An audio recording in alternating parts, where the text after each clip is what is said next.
in the upper 70s. For anything and everything Santa Clarita Valley related, go to hometownstation.com or on Facebook at KHTS Radio. 98.1 FM and AM 1220. The following is sponsored programming and does not necessarily reflect the views or opinions of KHTS or its ownership.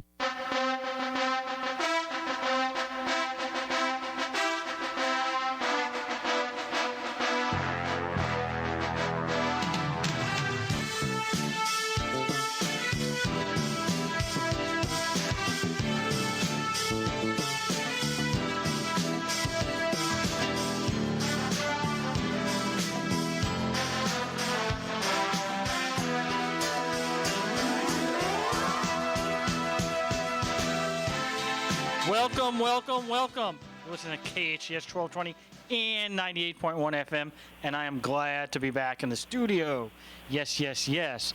What a difference it makes when you're calling in remotely, which is what I have had to do recently. It is different. Why? Because you can't speak to the engineer. You can't get the little subtle hints. Hey there, we got something going on. Hey there, we want to do something. It's not feasible. But anyway, you're listening to the Ask Brien radio show, AskBrien. And for people that have never listened to the Ask Brien radio show, I think you're in for a treat in the sense of every single week we teach you something about business. So, and every single week, if you listen to the show, you will have almost your business degree in the sense of learning something about business. Now, Ask Brien Radio is part of the Ask Brien network currently, although that might be changing in the very near future. But Ask Brien, which is AskBrien, and Mr. Engineer, why in the world do you spell Brien with an E? Because, hold on, slow down. Don't get into your robot of, I know what the E's are, all right? The E, okay, I always learned Brien was B-R-I-A-N or B-R-Y-A-N, and Brien here is spelled B-R-I-E-N, and I have no understanding why anybody would spell the name with an E. So I'm trying to ask you, Mr. Engineer, why is Brien spelled with an E? Well, you know what, Brian? I will tell you why. Because the E stands for a number of characteristics that mean very big meanings for the show. And some of them start with effort, because you have to have effort to be a big-time person, a big baller, as I like to say. You have to be empathetic, because empathy is key. One of my personal favorites is the engineer, because you need the engineer to run the show. Ayo, that's me. You also have to be an expert to be on the show. As you always say every time you intro the show, got to be an expert. And then just like this show, you have to be excellent and exude excellence. Well, as we said, the engineer has now started to get it right. So I think, if you train somebody, can you just hold on 1 second, people? Hold on. I'm sorry about this. Alex, why don't you talk? Hello? Mr. Brian Johnson, really happy to be here. Hello? I will say that excellence is the key, as Mr. Engineer says. That's what we try to do in the Ask Brien radio program. So show people, small businesses, large businesses, startups, all how to be more excellent at what they do.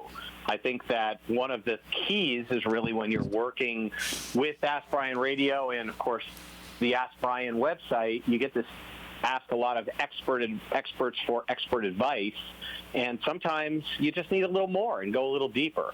And on the Ask Brien radio program, it gives us an opportunity to interview some really successful up-and-coming startups or some successful business people and learn new things about how they've been able to relate their personal successes and their company successes to their business life. And hopefully you can take this into your business life and learn a little more about how to make your business or your startup successful. That's what we tend to do on the Ask Brien radio program on a weekly basis. And of course, Mr. Engineer is over there to make sure that we get the questions that come in. And if you do have questions, you can bring them up. And here we go. That sounded like Les Nessman from WKRP. Are we taking over their programming? I noticed that a little bit. We like to have fun in this show. So that was my co-host, Mr. Alex Grossman. 98.1 Grossman. Alex, why do you have such a long name? I sat there and I said, wait for it. He's going to do it, isn't he? He's just going to do it. Well, you got to have some fun. You know, we want to teach everybody a business lesson, but you got to have fun doing it. That's what I say about life. You know, you got to have 5 or 10% fun, 80% learning. That's what our show is all about. Sometimes more, sometimes less.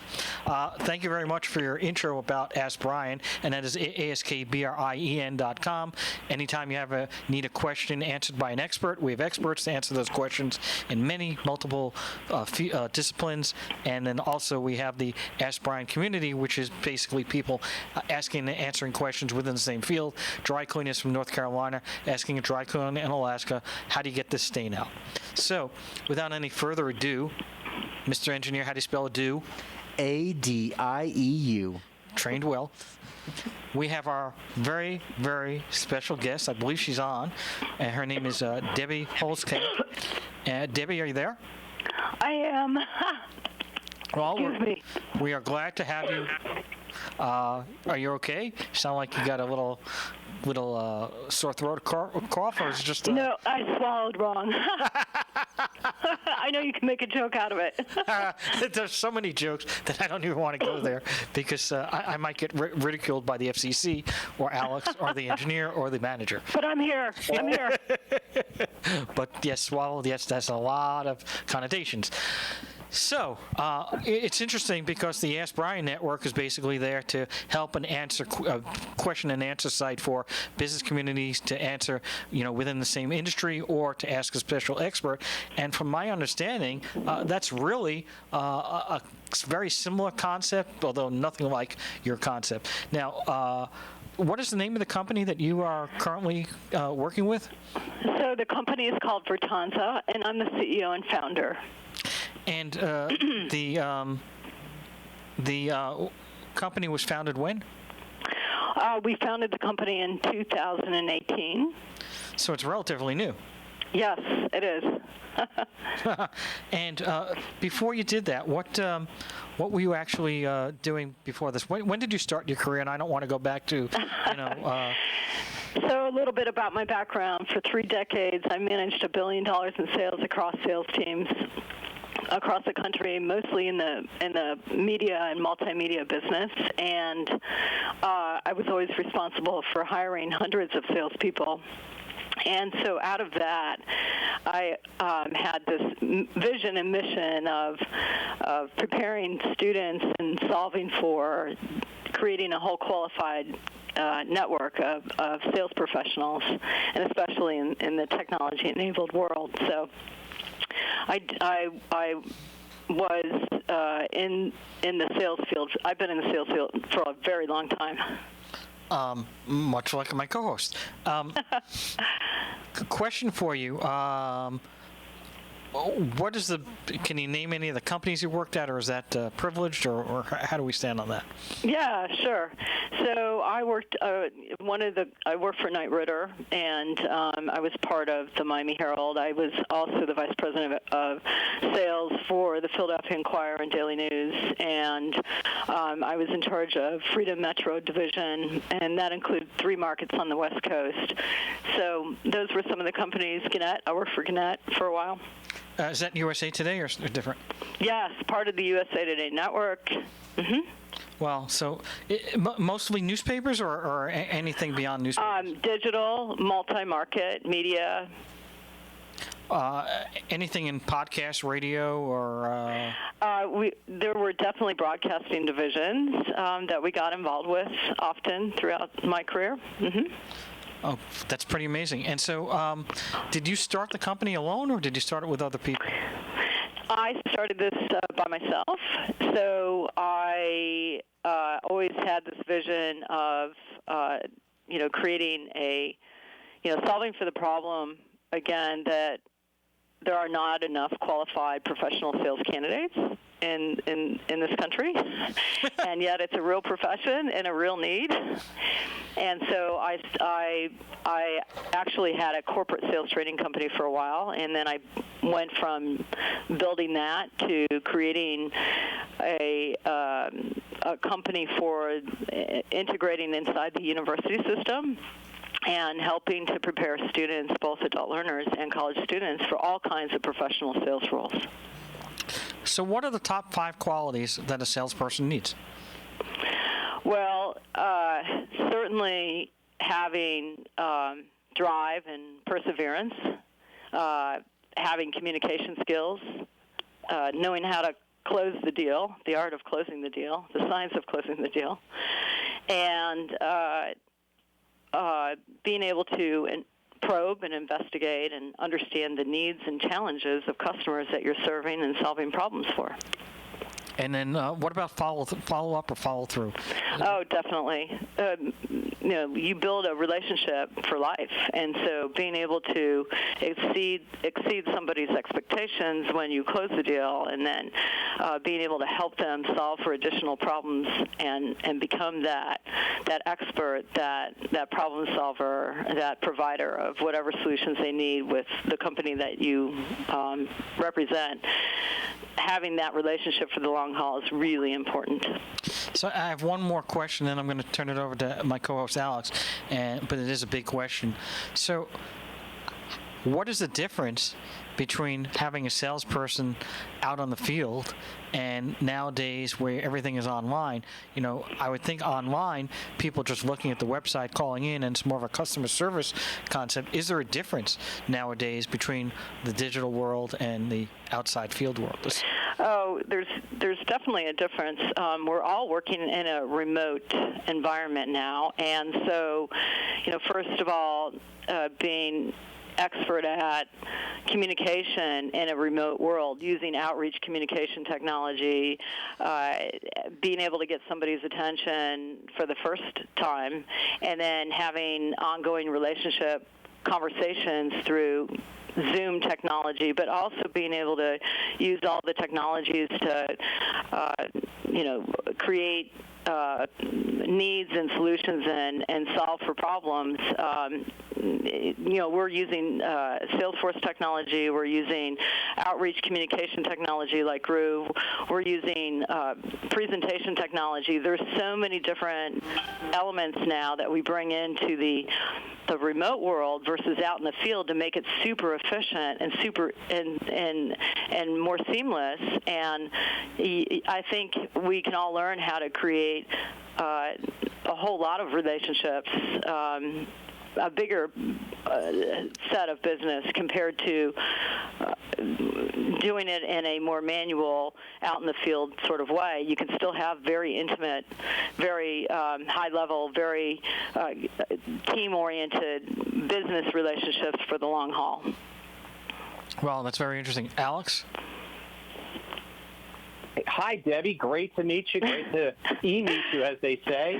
And I hope you sound a little better right now. So, I do. I just took one sip of water. It went down the wrong way. I went, oh, okay. That always happens, too, especially as a salesperson making that first introductory call. Can't be a lot more fun than that, right? What not to do in 20 seconds. Okay. So great lesson, everybody. So I have a million questions to ask you, but I do want to ask you one thing that I think could be interesting to our audience. It was interesting to me is, I've worked with a lot of professional sales trainers, and like you, I've hired and mostly fired a lot of real sales professionals and non-professionals. And I've always had training courses and always had people come in. But you're working with the university, so that's really interesting that you're working with universities. Is this something where they can get credit for your classes, or they can? That's really exciting. Yes. So we've worked with the American Council on Education and many professors and deans to create an integration between what you would learn out in the field or in an employer who brings in training, and bring that apprentice-like style of training into the university setting, so that not only are you learning real-world skills and experiential in the theory and the application, but it's in an academic way so that you can also get credit. So really we're combining both. that's really exciting. And assuming that people will actually be able to go physically to school sometime, that will be really exciting for a lot of people. And again, another challenge that we all get, right? Well, and a lot of people are, I mean, we're set up for distance learning too. So we do live remote, education with universities. Yeah. Fantastic. So going back to the what I'll call the strategy and the process of sales, it's sales is a relationship business, and I used to have a mentor in my younger years who always told me that there's only two things you do in life: you buy and you sell. So you better be good at both of them. And so I think everybody who does anything should really learn a little bit more about sales skills. But from your perspective, as you're teaching people and learning this, do you find that, especially for our clients that are in business, they're startups, some of them are small businesses, they always tend to either be salespeople or they're technical people. And in my world, it was always, okay, we're going to build a startup, so I need a great CTO. I need a few great engineers. I need a great finance person. And hey, we'll hire someone to do sales. So how do you tell someone? How do you approach that? Should they be involved in that process? Should they want to learn, or should they just say, hey, I'm going to hire that great salesperson to do the job? He or she can just take it over and win. What is your suggestion there? So, and when you ask the question, you're saying from what perspective? Who should be in the process? This is for anybody, or I'm trying to understand. You're in business. I'm a business person. Right. I have a great idea. I'm technically really good, and maybe finance I'm really good, but I'm not really a great salesperson. I don't consider myself that. I've never done that. Should I be more involved in that, or should I just hire the great salesperson to do it? No. You should. I think everybody should be involved. I think sales is a fundamental skill, and I think everybody has a different DNA. So we do a highly predictive sales assessment that will show you: are you good at hunting? Are you good at managing? Are you good at servicing? Are you good at solving problems? There's a whole variation of sales, and you can plug yourself into any part of that cycle. So knowing where your skill set is helps you to then play a key part in the sales cycle, whether it's fulfilling and upselling and servicing and providing the service, or whether it's hunting. Maybe you want to date all day and you love to meet people, but you don't want to take people through the entire cycle, right? So it just depends. Everybody has a little bit of this DNA. Some people have a lot of the DNA. Some people have all of the DNA. But finding out where you sit and then how to strengthen those skills and add to it. We're all in sales. I believe nothing really gets done until it gets sold.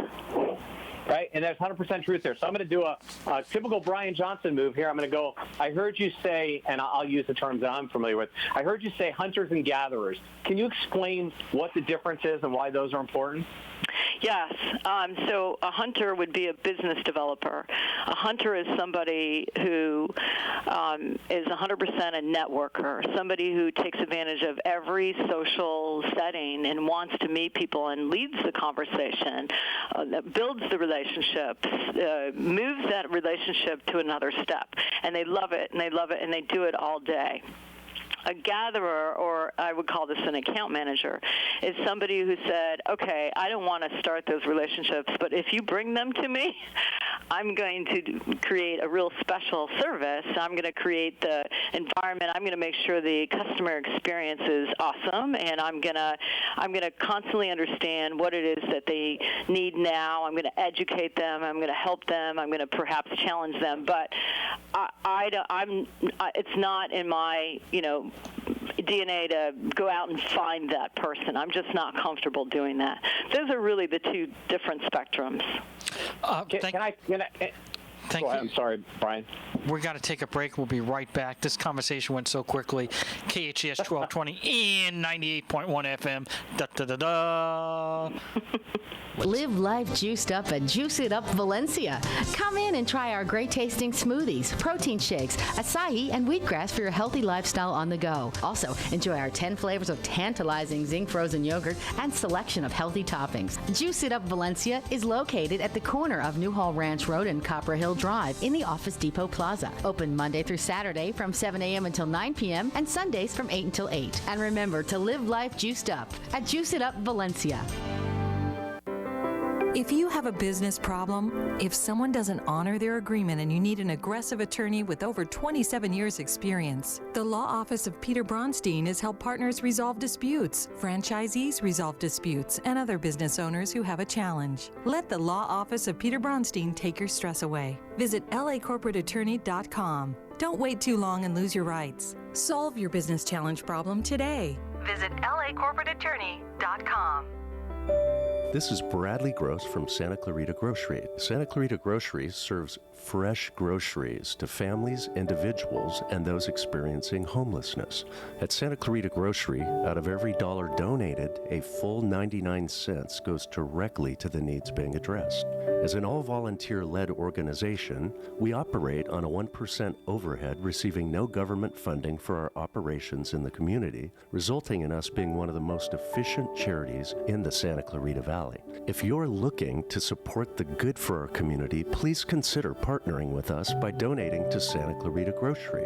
What is donated is specifically kept in the Santa Clarita Valley, helping over 3,000 families, including 5 other community charities. Please visit our website, santaclaritagrocery.org, or visit us on social media or call us at 425-7575. That's 425-7575. Tucked away in the east side of our valley is the most delicious steakhouse. Steaks cooked to perfection using premium beef. Beef only found in the finest restaurants. Bergey's is the place. Steaks, burgers, and so much more. Restaurants come and go in our valley. Bergey's is different. They've been around since 1990, serving steaks, fish, and entertaining the neighborhood locals. Fantastic food, fun, and friends. You'll find them at Bergey's on Sand Canyon, right at the 14 next to the mobile station. Bergey's, it's worth crossing our valley. Hometown, your hometown station.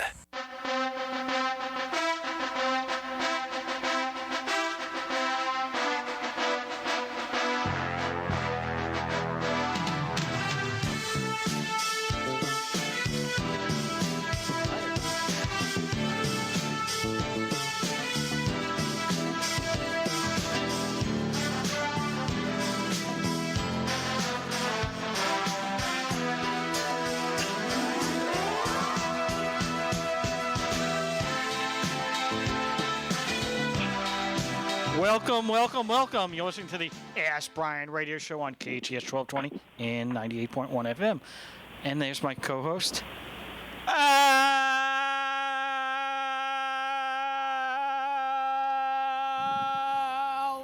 Alex Grossman. Alex, Mr. Brian Johnson, I'm going to tell you something that the other day I did my podcast, and for some reason I started it off with welcome. You just blew my mind, and you're in my head all of a sudden. It's terrible. I don't know what's going on. Well, I honestly did that. I'll let you listen to it. You won't believe it. Well, that is my signature move, and that's copyrighted, so we'll have to talk about that. Uh-oh. I better call my attorney. Yeah, that's me. I better definitely call my attorney. You're speaking to him, pal. Anyway. I know. It's pretty sad, isn't it? Exactly.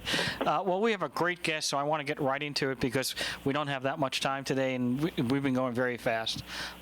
So Debbie Holzkamp is on the line. She has a company called Virtanza. Is that correct? Virtanza. Vir as in V-E-R, but it's really spelled V-I-R. V-I-R. Virtanza. V-A-N-Z-A. How did you come up with that name? It actually represents behaviors of a really good professional sales executive, and it's everything from a condition of state, attitude, or truth amongst business-to-business professionals. It's courage in the face of all kinds of business cycles, and boy, do we have that these days. It's commitment to the highest degree of preparedness, and it's a process for exceeding customer expectations. Wow. And all of that is currently online, is that correct? Yes, it's online, and I'm also an author of the book called Virtanza, The Art and Science of Successful Selling for the Business-to-Business Sales Professional. And do you sell a subscription service, or is it by course like Udemy? And what is the difference between you and Udemy? So we actually white label a collection of courses to the universities, and then the universities provide to the students. So, for instance, at University of California, they can take a sales readiness course, and they can also take a sales management course. And those courses will start again September 22nd and 23rd. And do you create the tests for the university, or does the university create their own tests based on the course that you have? We actually work on, so we provide the entire academic curriculum and all the learning assets that go with it. So that includes an online platform, as well as the course curricula, as well as all the case studies from different employers, Salesforce technology, as well as outreach, communication, branding. So we provide it all in a platform, and then the universities will put a name to it and will help. They'll either hire our MBA sales certified instructors, or we'll train their professors, and then they deliver the programs. And we also provide a service of helping graduates of the program get introduced to employers for jobs. I think that's a very important factor, especially with the economy today, but at any time, if you can actually teach practical skills and then bring people to a position where they can actually get a job, that to me is nirvana in terms of that, because I know many people, they either A, don't go to college and they do get a job, or B, they go to college and they can't get a job. And when you can't get a job and you've spent all that money in college, you're probably not too happy on top of everything else. And now if you can actually coordinate that is really great to help people out. Yeah. So I think I'd advise everyone to take a sales class in college, even if they're never going to touch it again, just because if they want to get that first job, I mean, nothing is better to hone your skills to learn what you're doing in an interview than selling yourself, right? And selling is important. And there's all kinds of information and survey results, research results that will show if you have those sales skills and that foundation, you're 2.5 to 3 times more likely to get a job offer than if you don't. Wow. Exciting. That is very incredible. Now, do you have people working at your company that are creating these courses? I mean, I can't imagine you creating everything. Right. No, we do. We have a content development team, and then we have some very talented developers who have worked in the sales space and training and development space for decades, and come from a variety of industry, whether it be technology or human resources or Salesforce, or just a whole variety. And together, we've been developing the content. I'm part of the curriculum. We had a sales training company for several years, and after deploying sales training always in a variety of ways for decades, I'm a big believer in learning the skills, practicing the skills, just like an athlete would practice the skills, and being the best that you can, and with your customer, and helping that customer. So, yeah. What is your vision for the company?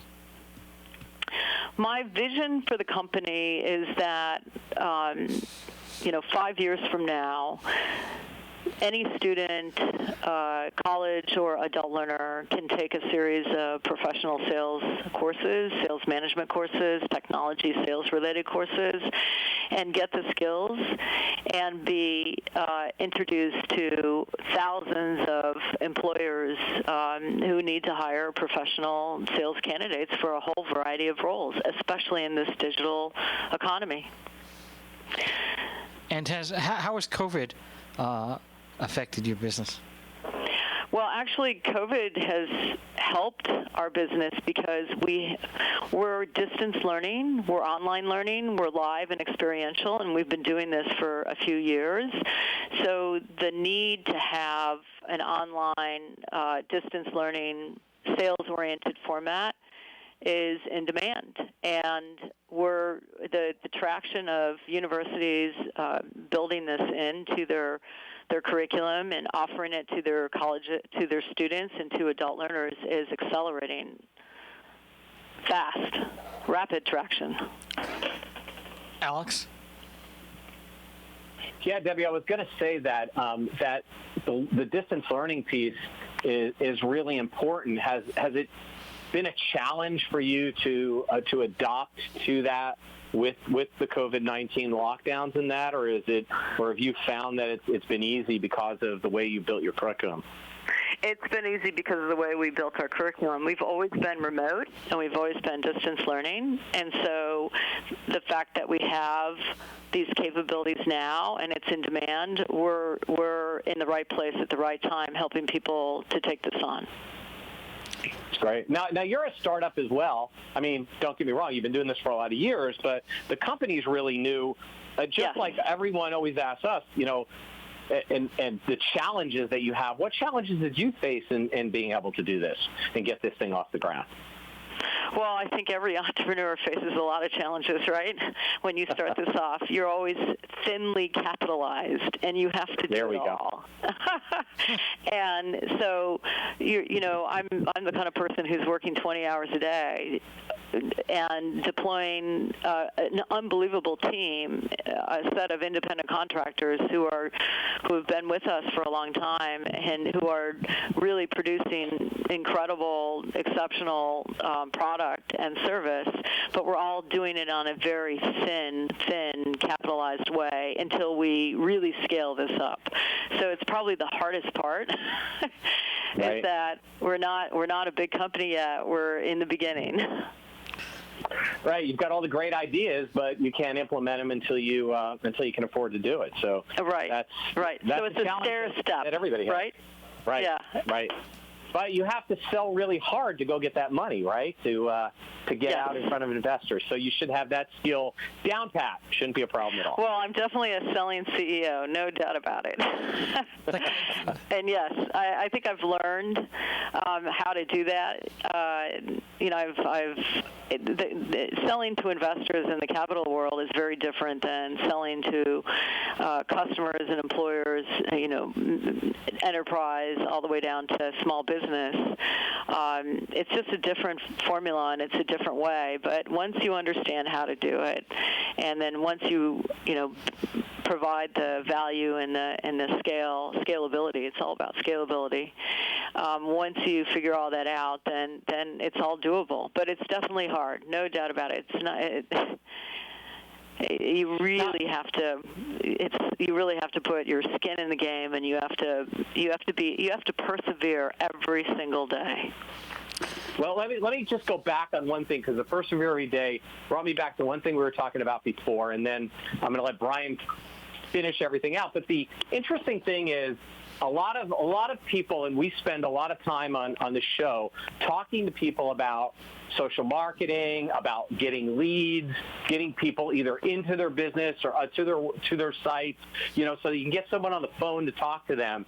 So the one thing we talked about is hunting and gathering. We didn't talk about, the ABCs, right? Always be closing, or, I hope, you probably hate me for this, but I've probably watched Glenn Ross 50 times. It was like every sales meeting I would play it for my team, maybe 100 times, maybe more. But the interesting thing is it's always be closing. So we do a lot getting lead or demand creation, if you want to call it lead generation, but we never really talk to people who are there to be able to tell people how to close once they get that lead in. So is that something you cover in your courses as well? Absolutely. We're going to teach you the whole process, right? So not only will you learn how to reach out to people for the first time and build a relationship and set that first appointment, but then you're going to learn how to have that dialogue and qualify the need and the problem and challenges that person needs to solve for, that company needs to solve for. And then you're going to learn how to analyze and dissect all that information and put it back in a way that provides a solution that really fits the needs. You're basically qualifying the customer for fit and requirements, and then you're going to learn how to present and put together a solution in a way that you can tell a story that resonates with that customer, that has that customer saying yes. And then so you're really good at storytelling and presenting and solving, and then getting the commitment and making sure there's a calculated ROI why, and that you have, once you land the customer, now how do we build that relationship ongoing, and through the servicing of your team and through the building, and really you're trying to make that customer be great and be exceptional. Right. So you're going to learn it all. Great. As I heard you say, sales is a process, right? So it's not not just opening; it's also closing. And again, it's the hunting and the gathering that's probably equally as important. So that's really really important. So one last thing I want to ask you about. So when we always have this thing in professional selling, in my opinion, it's called access to power, right? It's like knowing when you get someone on the phone, whether they are the person or you meet them in person, they're the person with the checkbook or not. So do you go through and cover that as well, what I call access to power, knowing who has the money in the company? Definitely. That you buy from? In the beginning, sizing your contacts, understanding, the insights with the organization, who is your target customer that you're going to be building the relationship with, who are the decision makers, who are the influencers, who's all on the team, and it depends if it's a small business, mid-size, or large business. It just all depends. So then it's we help people size all, who are the right people that you're going to want to be building a relationship with, and the person who's going to make the decision, and then ultimately the people that you're going to fulfill and build on into the future. All of that is very important. I often find mistake number one is people can learn all the skills to do everything but identify the person with the money. So they end up selling to the wrong person organization, and they never get the sale, right? Because they went to the wrong person, and it's hard to identify that. So and that's a great skill to teach. Very inefficient then, right?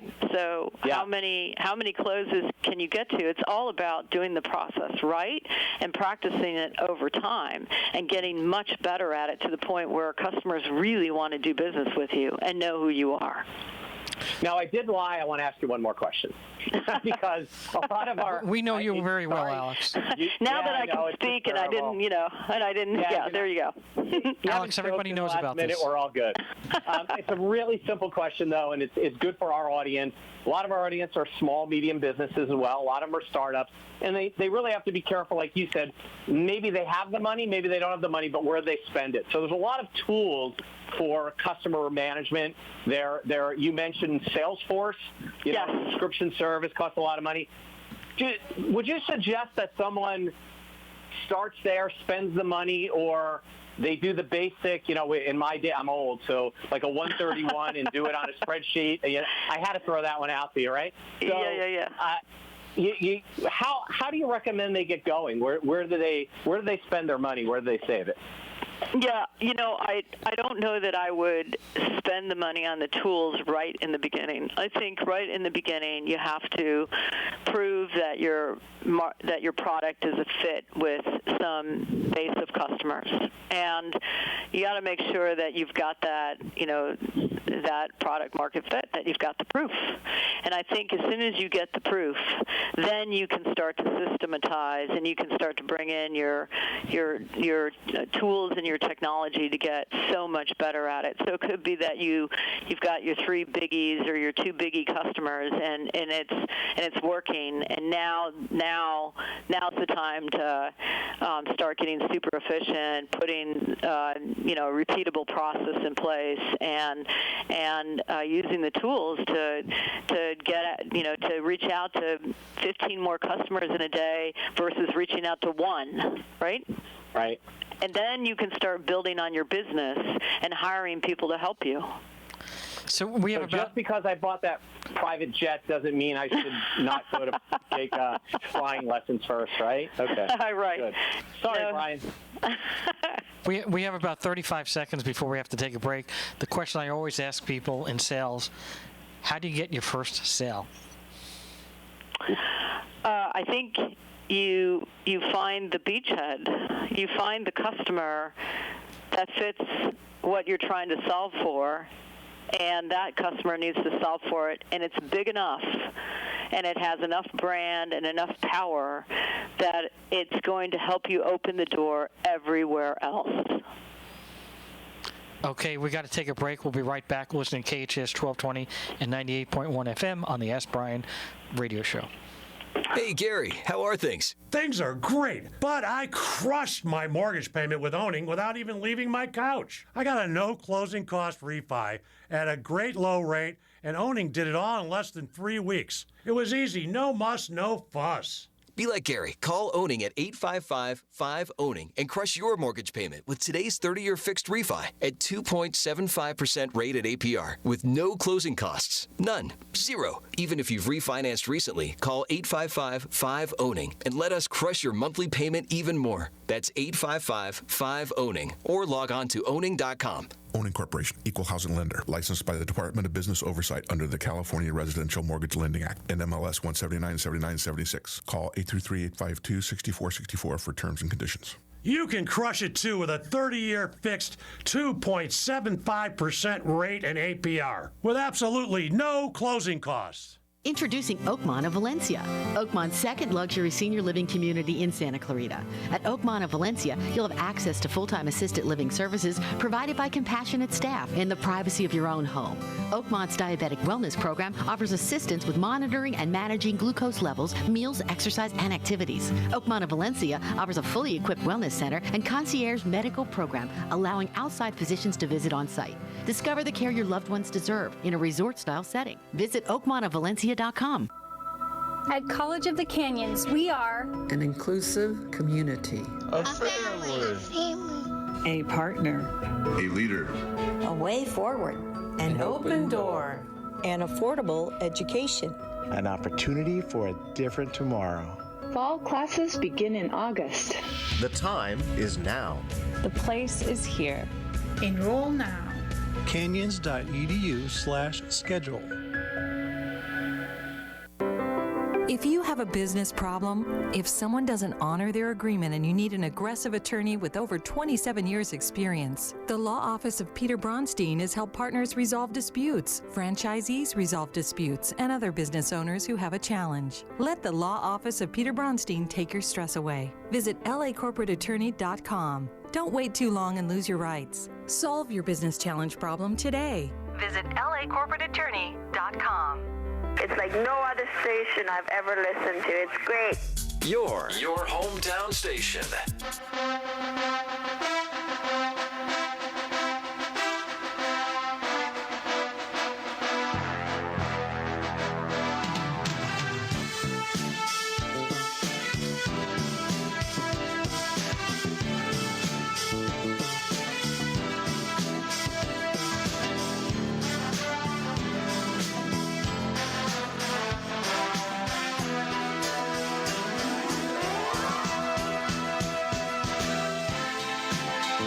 Welcome, welcome, welcome. You're listening to KHTS 1220, 98.1 FM. We have our co-host, Alex Grossman, and our special guest, Debbie Holzkamp. So we were talking before the break. So if somebody wanted to get in contact and try to take a class and they're not in college, how would they do that? Yeah, so they would go to our website, Virtanza, Virtanza.com, Virtanza.com, and on our website you'll see that you can, upcoming programs and events, there's a whole calendar. You'll see a variety of colleges and universities that are providing the sales programs, and there's programs coming up in August 10th, August 11th, August 20th, also September 14th, September 23rd, and several others that are being added to the calendar. So you can explore. You can look at the programs that are available. They're all for credit. You can earn credit hours towards a college degree, or you can simply earn a digital badge or a certificate and also be introduced to employers. Right now there's over 850,000 professional sales jobs that are available in America, and everything we do is distance learning, online, experiential through the college. So it's really accessible for anybody from your home, any location that you're operating from. And are these like webinars? Are they actually taped or are they live? They're live. So just to give you an idea, they're usually 2 nights a week with a group of people that are learning sales, exploring sales, wanting to learn the technology side of sales, wanting to learn, the how to brand, how to prepare, how to actually land in a sales role of all different industry. So they're all live. Usually 2 times a week over 5 weeks, 6 weeks, 7 weeks. There's different formats depending on the university. University of California, for instance, the next set of programs, one is for sales management and how to build a go-to-market sales plan. The other one is for sales, being ready for all kinds of sales roles and getting introduced to employers. That one also starts the week of September 22nd. Those are 12 weeks, and they're once a week. When you look at University Pacific and you look at Central Michigan University, for example, those are 5-week to 6 or 7-week formats. They tend to be 2 or 3 nights a week and go faster, shorter. It just depends on what your interest is. How do you do testing when it's virtual? How do we say that again? How do you take a test virtually? So we're all live. It's a course platform. So you're going to log into a university platform, and all the course material and the instructor and the group of people are there with you. And so when it's time to take a test, you'll actually just log into the course material, and the test will be there live, and you'll simply take the test over a 1 or 2 hour period. Very interesting. And obviously anybody can take this. I mean, you could be, 75 years old and... Yes. There's no requirement, and you may want to learn sales later on in life, etc. So it's always good to have that skill. I think anyone actually, to be a CEO of a company, you have to manage a whole bunch of different departments from marketing to finance to even legal. You have to understand everything. So to have a little background, even if that's not your forte and that's not how you rise up, I think that's really. Well, I think every investor expects the CEO to know how to sell.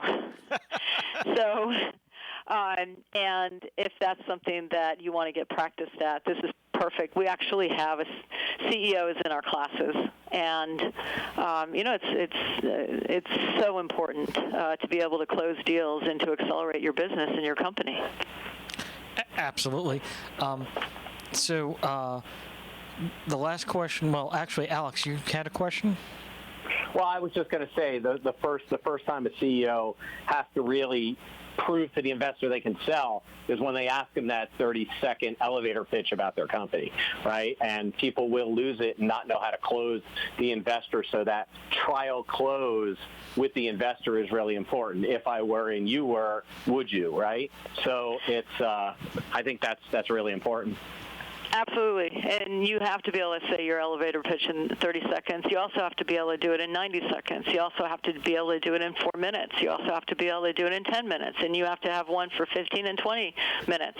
And so through all of this, through all of that we offer, you'll learn all the formats. You'll learn how to, present the problem and the solution and the value equation in a way that resonates. So we have about 25 seconds left. So what do you think is the most valuable lesson you can give to somebody about sales? The most valuable lesson, I think, is to practice. Practice what you learn and practice it again and keep on practicing and keep on doing it over and over again and learn the skills, learn the theory, the application, and practice. The more practice you get, the easier it becomes. Sorry, thank you very much. KHTS 1220 and 98.1 FM. Thank you very much for watching the Ask Brien Radio Show.